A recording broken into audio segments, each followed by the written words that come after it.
Hey, what's up, everybody? Thanks for clicking on the video. This is David Pendleton, and we're still covering the Heroes of Rock tournament opening round. This is going to be for the final 9 holes. So, shot a minus 16 back 9 on one of my accounts and a minus 15 back 9 on the other. That's because, like I said, on hole 17 on my other account, I pulled my rings the opposite direction and put one right in the water on a par 3. What a stupid mistake that was. But regardless, I'm finished up here. I'm excited to show you everything here on the back 9. And you hope that you can duplicate my round and have just a huge score, because that's why I do YouTube, to help you all out. And I hope that it does. So here we go. Hole number 1. We're going to go this one right here, 10% at max. And we're going to use a Kingmaker here because we got that slight flicker of wind. And we really do like the side spin 3. Now, I know a lot of people are messaging me on Facebook Messenger asking if on this tournament in particular, if I can talk about money ball options, something that I think would make getting to greens easier on these holes. I'll go ahead and do that on the back 9.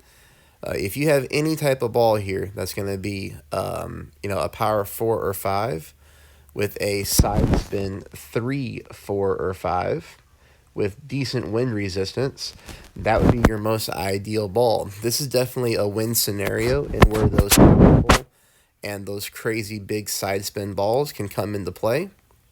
You can get yourself more yards, and you can get yourself more right hand side of the fairway. That would be ideal for hole number 1, but you're going to see here, everything is free to play. Kingmaker is no problem on this hole. The biggest issue that players are going to have is if you're in a situation like me here on shot number 2 is, making sure that you hit this in-bringer shot. The in-bringer rings are very wide from minimum, mid, and max.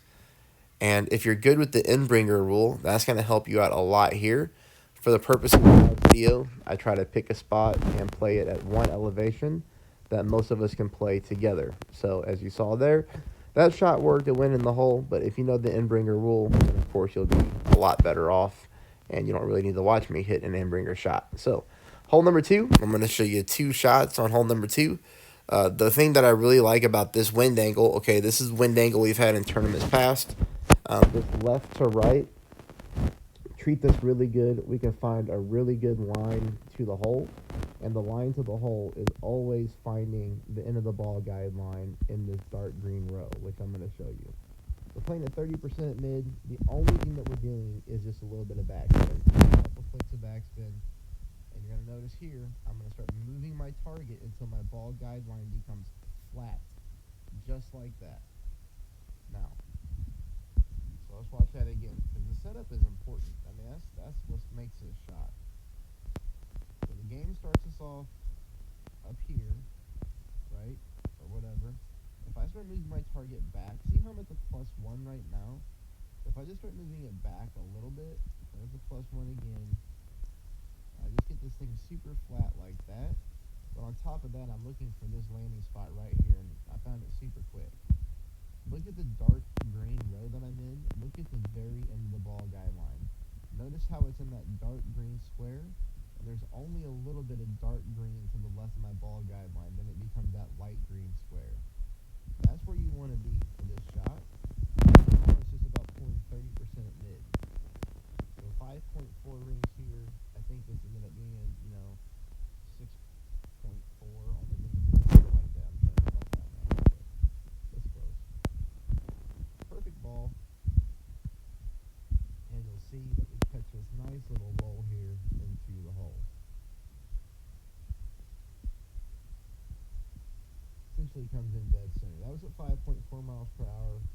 This will be another shot. This one's heavier wind. Not much heavier. It's just 5.9. The same thing, we put our spin on here, and then we just find this flattened ball guideline. And it also appears, we have the red ring right here on the rough. That's it. 30% at mid. This one will be a much heavier ring pull. This one will be, probably almost 7 rings.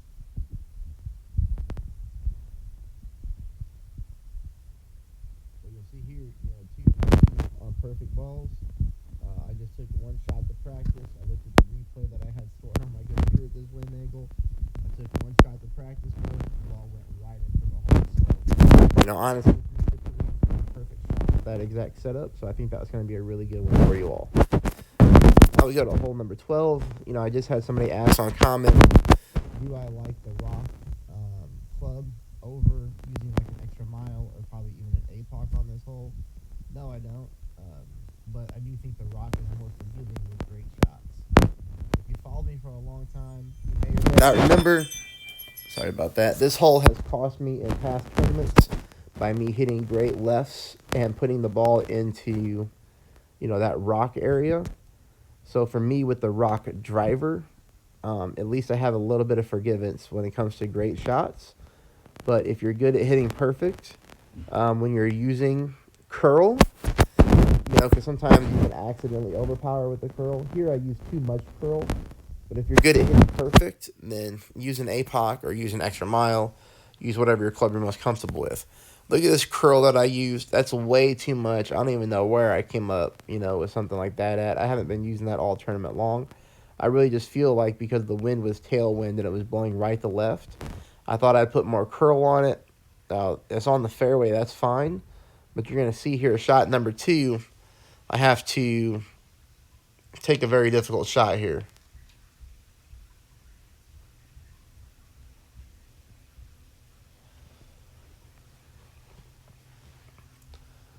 So I have to pull my rings, push it back up to overpower, or back to max distance, I should say. Then I take an overpower shot, and I do hit perfect. And you'll see this ball comes in nicely, but if I wouldn't have used as much curl on the drive, then I wouldn't have had to take a shot like that. So hopefully that makes sense. Use less curl, and then you're able to line this shot up a lot better than I did. Takes on the hole number 4. Hole number 4, we're playing 20% at max. Really nothing to show you here. I couldn't find anything good with this shot. We're using 3 bars of side spin to the right. We're using about 4 bars of backspin here. You're going to notice I've got the end of the ball guideline significantly past the pin, but left-hand side. It's past the pin so much because we're getting headwind. We know we're going to get a headwind push when we're bouncing on this little fairway island and over water. So we know that wind is going to come into play pretty strong. But I just couldn't find a good shot here, and I really got tired of wasting practice tokens and kingmakers. But you'll see here, this thing is not even close. So this one I don't have anything for you, but it's a good thing we dropped a lot of other shots. All right. Hole number 5. This is one in which I do use my extra mile on. You could use your extra mile. You could use your APOC, whatever you want to do. And so far, I do think these are all just the right balls for the hole. Hole number 1 is the only thing that I would spend a money ball on if you're a money ball player. Everything else so far, very easy to hit these shots. This could easily be done with a Titan ball. We are getting that tailwind. For me, the only reason I use a Kingmaker here is because I really do like the side spin 3 on this hole. I do like to line up to the right-hand side of the fairway in case I hit a great left. I leave myself room. But you'll see here on this drive, we have no issues at all. And then we don't have any issues at all on shot number 2 getting to the pin either. Safe eagle here. There's always an albatross opportunity as long as you execute your drive and you're getting crosswind or tailwind. It's just the hardest thing is to gauge this ball guideline and know exactly how this ball is going to roll the pin. You just have such a long distance to go. But here you'll see I make my adjustment. Perfect ball.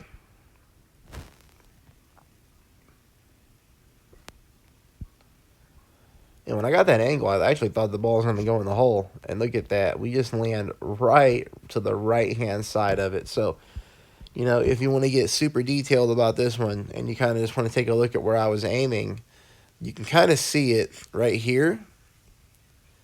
So you'll see, I guess I'm in the middle of that dark green row. Ultimately, if I would just bump that over a little bit to the left, I might be better off. But, again, it's very, very hard to tell, on these holes when you have such a long landing spot from target to pin. But that's what I would do differently. Just move it over a little bit to the left and see what happens. Okay, now we're going to go this one. We are going to get headwind, so this hole treated me really well. I was 2 for 2 on it. At the end of the day, it just comes down to hitting shot be perfect typically. My opponent did take a money ball and slammed one way up there to the top of the fairway. I don't remember if they went in the fairway or rough, though. And I don't even remember how they did the shot. I wasn't looking. But I remember when it was my turn, I was like, holy cow, they got way up there. This shot here, we have to use a little bit of overpower. Quite a bit of curl. Now, with this hole, this would be awesome if you had like a wind resistance 5, side spin 3, power 3 ball. Or, wind resistance 4. Anything that can cut down this wind would be good. But you'll see here, this is like the ideal drive that we want on this hole, even in the toughest wind angle. And then it's going to leave me up for a 10% shot at mid with my thorn, which is how I played it. I know I'm not quite at mid, so not quite at mid. I've got the wind blowing from right to left. I played this shot 10% at mid in practice on dead center of the pin.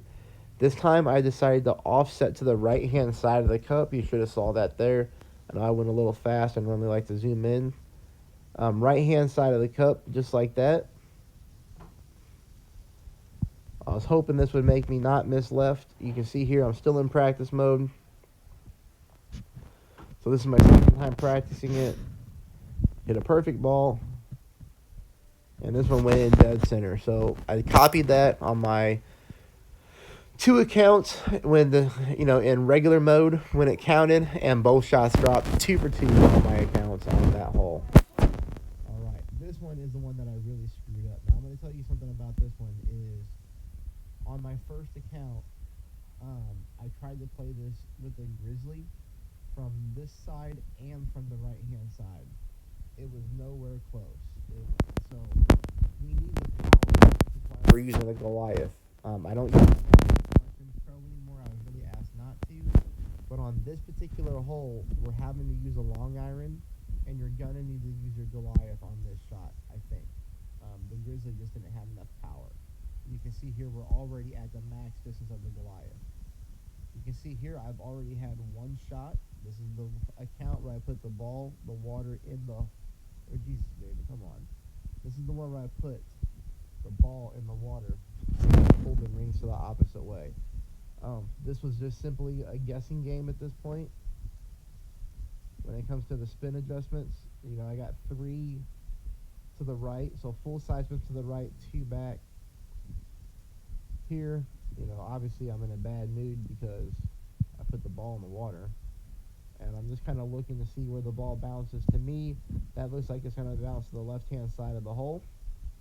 I'm just obviously hoping that the right side spin puts me in play. We're going to pull this one with a very high elevation, just to make sure that we don't go anywhere close to that rough over there on the right-hand side, because we are getting the crosswind from left to right. That's why I'm using such high elevation on this hole. Darn, it's come super close to dropping, so it's kind of one of those where you just have to move it on the fly when you make a mistake, and it ends up working out. Well, not really because it's hard, but I almost all the drop. So that might be something you can tweak right there. I think the spin is pretty good. It's really going to come down to landing position. That spin is perfect. So if you can find a better landing spot to get that ball to fall into the hole, you're going to be really close to picking up. All right, here we go. We're going to be able to go bomb away on hole number 8, 10% at max, and then you're going to push up 6 to 10 rings depending on wind strength. Remember, we're using a berserker ball here. This is only 6.3 miles per hour, so that is not high. We're going to use our side spin to the left, and here I'm going to use about 1.3 bars of backspin. If you have wind in the 8, you probably want to use 2 bars of backspin. But here's what I mean by the push-up. Look, I'm at the plus 30. I pull down to the plus 17 when I adjust my rings, and then I push back up. You see that? Almost 10 yards. I'll show it to you again. Full open ball. That's all we're trying to do, is just bounce this thing onto the fairway, onto the green. You might even get lucky and get that ball to drop a hole-in-one, which we've done in tournaments past. Okay, let's break this one down again. This one's pretty easy. At the end of the day, it's pretty easy. 10% at max, and then push back up 6 to 10 yards. Okay, if you have winds in the 8, I would only push up 6 yards. If you have winds like me in the 6s, push up, 9 to 10 like I did. Here we're just aiming down the middle of the fairway, as you can see. I'm just trying to visualize middle of the fairway with my yellow ring. Put my spins on, 2 left, 1.3 back or whatever, because the wind is pretty small here. Higher wind, a little bit more backspin. I'm at the plus 30, I'm at max distance. I move my adjustment for the wind, puts me to the plus 17. Okay, so I've lost 13 yards. I now turn around and I push it back up. 9 yards. I meant to do 10, but you can see that I'm running out of time. I got that shot off with 3 seconds left. 1 bounce, 2 bounce, and at the end of the day, the plus 9, moving it up 9 was great. 10 would have put me a little bit further behind the cut. Either way you slice it, you're putting in for an eagle as long as you do that shot right. Congested allergies. All right, hole number 9, best wind angle you can get on this hole. Tailwind mixed with crosswind left to right. This is pretty simple. I have an extra mile 9, so I have a lot of topspin. So I'm going to be able to pull my rings down here and take a fully overpowered shot with a controlled needle. If you have like an extra mile 6, 7, 8, I would suggest that you pull your rings and then you push back up to max and you use a little bit of overpower. Don't use a ton to where you're afraid that you're going to not hit perfect and land in the rough, because the nice thing about this hole is shot 1 and shot 2 are easy. We're getting tailwind. Don't risk your drive on this hole. Hey, this is it. I hope the video helped. If so, please hit that thumbs up before you leave. That would be awesome. And take a moment to subscribe if you're not already a subscriber. I will see you all on Sunday for the final round of Pro. And then, of course, Saturday for the final round of Rookie if you're playing that division as well. Here, we're just taking a big dog shot. Same type of shot, we've been playing all tournament.